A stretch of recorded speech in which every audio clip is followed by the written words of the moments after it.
The year was 1996, and I went to a Christian bookstore here in Brisbane and got myself a copy of the complete works of E.M. Bounds on prayer. This, of course, is not just a book, but a collection of a number of books that E.M. Bounds wrote.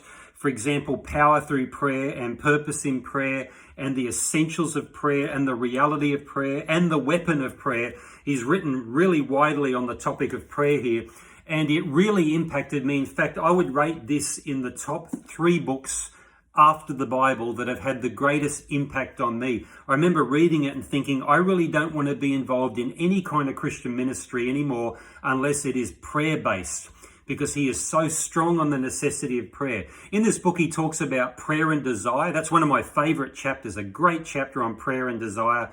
Then he talks about prayer and missions, the utmost importance of prayer for preaching. He talks about Jesus' example in prayer, Jesus' high priestly prayer the night before his death, and that Jesus taught his disciples how to pray, and a number of other topics, all connected to prayer.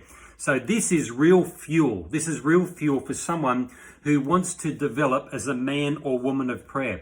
Is that your desire? Is that something that you aspire to, that you'd like to go deeper and higher and wider in your prayer life? Well, of course, the first place is we need to be in the Word of God, because as we are looking at the examples of men and women, it's just great to read the prayers of Moses and Hannah and Samuel and David and Daniel and Mary and Paul and, of course, Jesus. And just by reading their prayers, we get an education in how to pray. We really need to enroll in the school of prayer.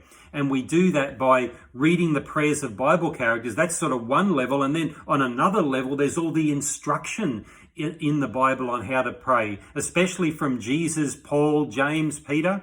They give us some really necessary teaching in how to pray. So we need to start with the Bible. That's first and foremost. But then over the years, God has raised up men and women of prayer, and we can learn from their experiences and their writings as they sought to live as praying men and women, and then put down on paper some of the lessons they learned and sought to apply the Word of God. So yeah, after the Bible, it's certainly worth reading books by people like Andrew Murray and Leonard Ravenhill and Jim Cymbala.